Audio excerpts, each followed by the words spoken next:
आप सभी का आज के इस सेशन में स्वागत है। आज के इस सेशन में मैं आपके साथ सीपीसी का एक नया चैप्टर स्टार्ट करूंगा और इस चैप्टर को हम हेडिंग देंगे सप्लीमेंटल। आप मेरे साथ साथ अपने नोट्स प्रिपेयर करेंगे। Supplemental and special proceedings.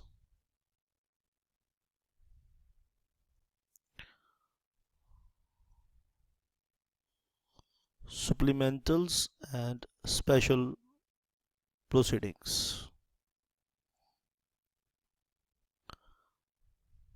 चलिए सबसे पहले पार्ट ए शुरू करेंगे और उसमें सप्लीमेंटल प्रोसीडिंग्स क्या को बारी बारी से करेंगे।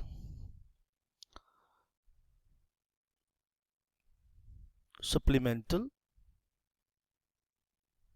Proceedings.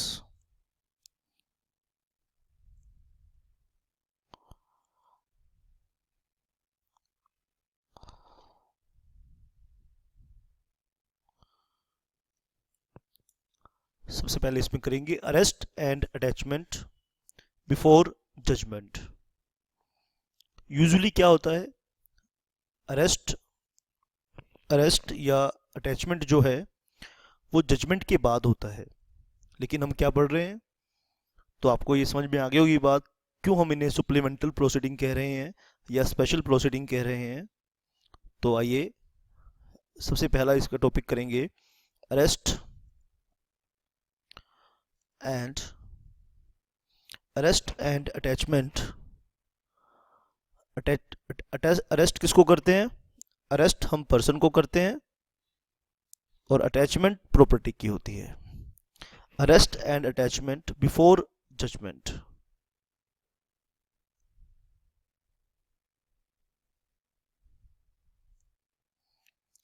Arrest and attachment before judgement. Ordinarily क्या होता है बेटा? Property of the debtor, the property of the debtor may be attached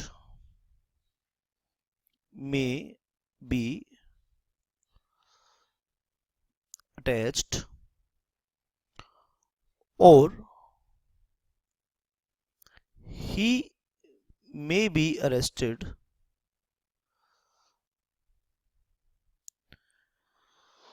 only in the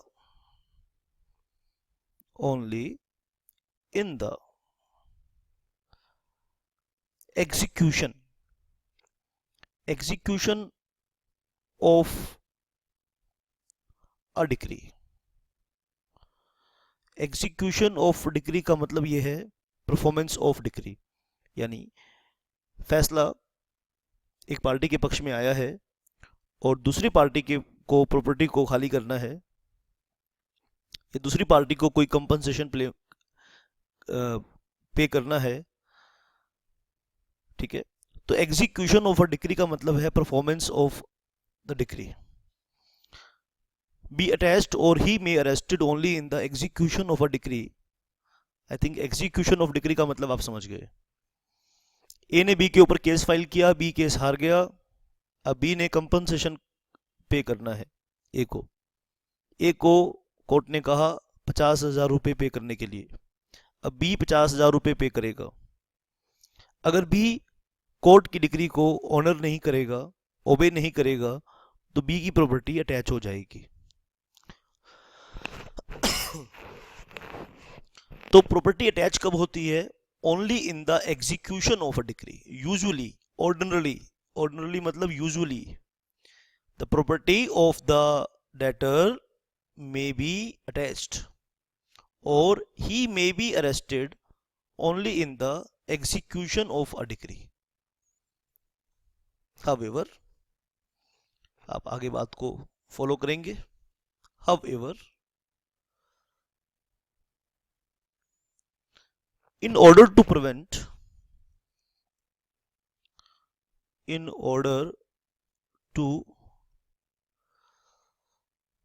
prevent any attempt by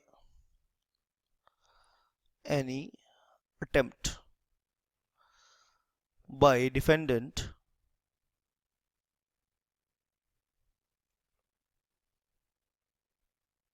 to defeat the execution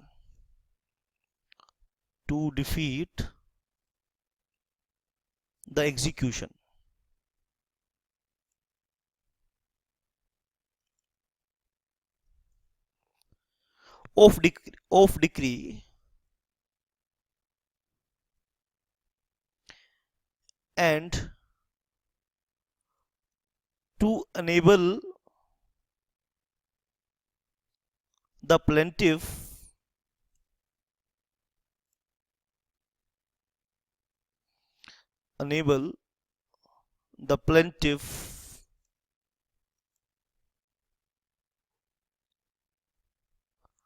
to realize a decree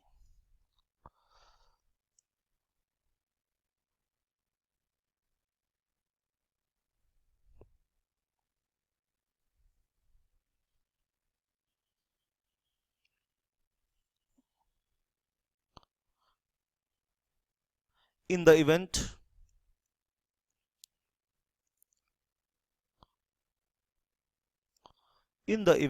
of the decree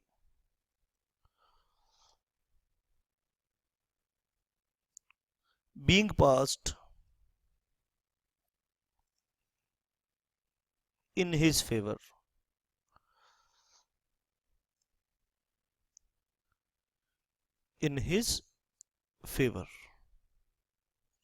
आइए यहां तक की बात however की बात वाली बात मैं आपको समझाना चाहता हूं। कहते हैं however in order to prevent any attempt by defendant, ठीक है, to defeat the execution of decree and to enable the plaintiff to realize a decree in the event of decree being passed in his favor। हुआ क्या था कि ए ने B के ऊपर एक सिविल केस फाइल किया टू रियलाइज हिज डेप्ट। तो कोर्ट के पास ए कौन था, प्लेंटिफ, और बी कौन था, डिफेंडेंट। ए कौन था, प्लेंटिफ, और बी था यहां पर डिफेंडेंट। अब इसने क्या करना शुरू कर दिया, इसके पास कुछ प्रॉपर्टी थी, प्रॉपर्टी P1, P2, P3। इसने क्या किया, इन प्रॉपर्टीज को गिफ्ट में देना शुरू कर दिया। बी ने ये प्रॉपर्टी सी को गिफ्ट में देना शुरू कर दिया। अब बी को ऐसा रोकने के लिए, अगर बी ऐसा कर रहा है तो ए कोर्ट के पास अपील कर सकता है कि सर डिक्री से पहले, जजमेंट से पहले बी की प्रॉपर्टी अटैच कर लीजिए, क्योंकि बी अपनी प्रॉपर्टी को डिस्पोज ऑफ कर रहा है। बी अपनी प्रॉपर्टी डिस्पोज ऑफ क्यों कर रहा है, अगर डिसीजन ए के फेवर में आ गया तो ए उस डिक्री को रियलाइज ना करवा सके। बी तो कहेगा कि मेरे पास तो कुछ है ही नहीं, क्योंकि बी ने अपनी सारी प्रॉपर्टीज फ्रॉडुलेंटली डिस्पोज ऑफ करनी शुरू कर दी है। ठीक है, तो ऐसा करने से बी को रोकना है, ऐसा करने से बी को रोकना है। तो आप पूरे पैराग्राफ को मेरे साथ दोबारा से पढ़िए। Supplemental and special proceedings start की हैं। ठीक है, तो उसका सबसे पहला केस हम पढ़ रहे हैं, arrest and attachment before judgement. Usually होता क्या है, यूजुअली ये होता है कि जब आप अरेस्ट करते हैं किसी पर्सन को, ठीक है, या आप जजमेंट डेटर को अरेस्ट करते हैं, या जजमेंट डेटर की प्रॉपर्टी को अटैच करते हैं। जजमेंट डेटर कौन होता है, बताया था शुरू की क्लासेस में कि जिसके अगेंस्ट डिसीजन आता है उसे हम कहते हैं जजमेंट डेटर, और जिसके पक्ष में डिसीजन आता है उसे बोलते हैं डिक्री होल्डर। डिक्री होल्डर के पक्ष में डिसीजन आता है कोर्ट का, सिविल कोर्ट का डिसीजन जिस पर्सन के पक्ष में आया उसे डिक्री होल्डर कहेंगे, और जिस पर्सन के अगेंस्ट आया उसे जजमेंट डेटर कहेंगे। अब यूजुअली क्या होता है कि जब कोर्ट की डिक्री आ गई, कोर्ट का डिसीजन आ गया, तो उसका एग्जीक्यूशन होगा। अगर जजमेंट डेटर कोर्ट के डिसीजन को मानने से मना करेगा तो उसकी प्रॉपर्टी अटैच करेंगे, ठीक है, नंबर एक बात। फिर भी वो नहीं माना तो उसे अरेस्ट भी कर सकते हैं। लेकिन हावेवर की बात वाली बात पढ़ रहे हैं बेटा, हावेवर के बाद वाली बात हम आपके साथ कर रहे हैं, ध्यान से सुनना। However in order to prevent, in order to prevent का मतलब रोकने के लिए। क्या रोकने के लिए? कोई कोशिश, any attempt by defendant to defeat the execution of a decree and to enable the plaintiff to realize a decree in the event of the decree has been passed in his favor। अगर plaintiff के पक्ष में decree आ जाए तो वो उस decree को perform ना करवा पाए, रियलाइज ना करवा पाए। इस उद्देश्य से बी ने क्या करा, प्रॉपर्टी को डिस्पोज ऑफ करना शुरू कर दिया। ठीक है बेटा,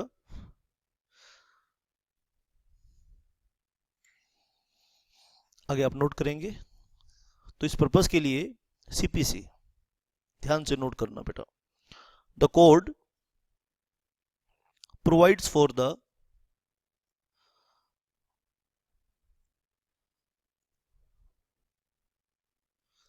code provides for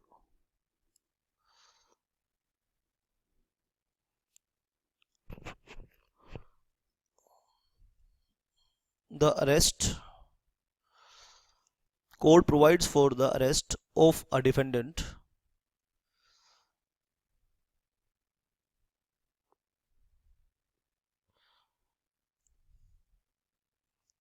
or the attachment of his property।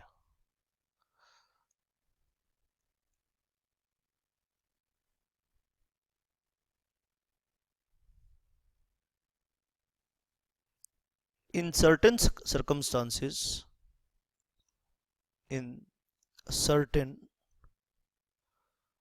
circumstances, before the delivery of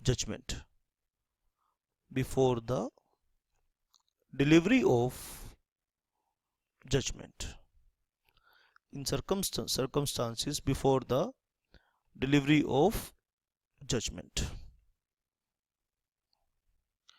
the power of arrest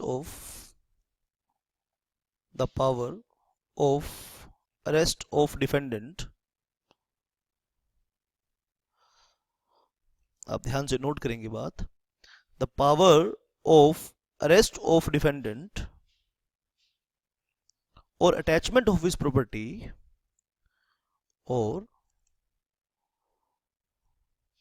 attachment of his property before the judgment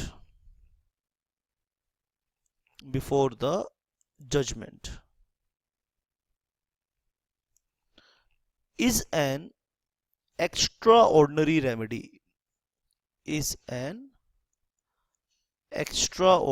remedy, ये ऑर्डिनरी रेमेडी नहीं है, ये एक्स्ट्रा ऑर्डिनरी रेमेडी है। Extraordinary remedy special cases में provide की जाती है। The power of arrest of defendant और attachment of his property before the judgment. कहते हैं ये this is not ordinary remedy, this is extraordinary remedy.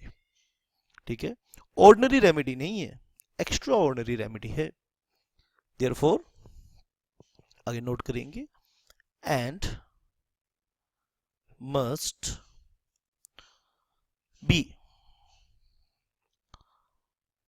exercised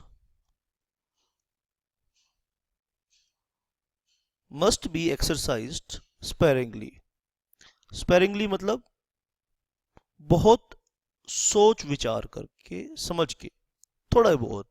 ठीक है, जैसे आप कोई डिश बनाते हैं और उसमें नमक कम रह जाता है तो थोड़ा सा ऊपर से आप मिक्स करते हैं चुटकी से, तो ऐसे ही स्पेरिंगली मतलब कंजूसी से यूज करना है, यानी लिबरल यूज नहीं करना, इस रेमेडी को कंजूसी के साथ यूज करना है। एंड वो भी कैसे, एंड विद utmost केयर, क्योंकि हो सकता है कि इस प्रोविजन का, इस रेमेडी का मिसयूज हो जाए। Care and caution, care and caution, पूरी सावधानी के साथ इस एक्स्ट्रा ऑर्डिनरी रेमेडी का। तो ये 1 नंबर का क्वेश्चन है एग्जाम में, ये 1 मार्क आपको दिला देगा। तो ये कौन सी रेमेडी है आपसे पूछेगा, ऑर्डिनरी रेमेडी है, एक्स्ट्रा ऑर्डिनरी रेमेडी है। तो आपके लिए 2-3 ऑप्शन बनाकर देगा क्वेश्चन में, तो आपने ये याद रखना है कि this is extraordinary remedy. ठीक है, इन द केस ऑफ, यहाँ पे केस का नाम रखेंगे। ठीक है, शाबाश, सुनिए ध्यान से। In the case of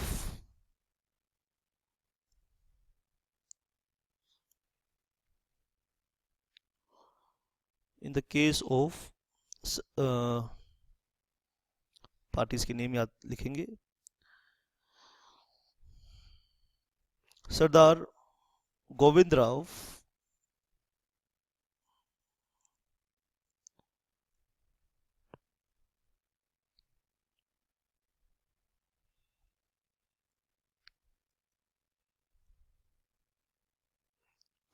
मोहद्दिक versus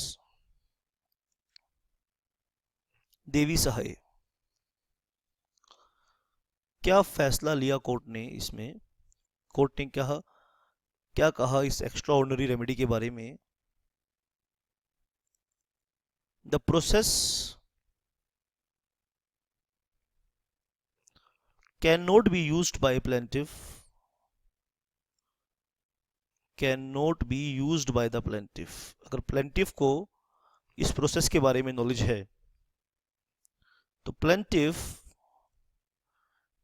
इस रेमेडी को, ठीक है, the process can not be used by the plaintiff as a lever, as a lever. Lever क्या होता है जानते हैं ना, जिसकी मदद से कोई काम आप आसानी से कर सकते हैं। लीवर टू कोर्स, कोर्स का मतलब है धमकी देना किसी को। कोर्स द डिफेंडेंट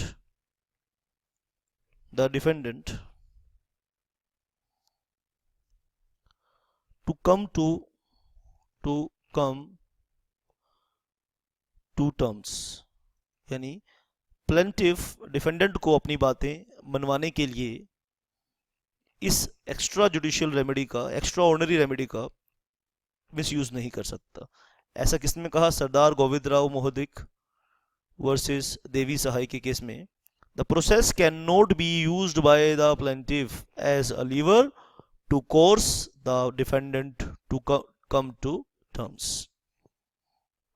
ठीक है, तो अच्छे से आपने बेटा ये सीखनी है, लर्न करनी है। आगे भी इसके ऊपर हम बात करेंगे।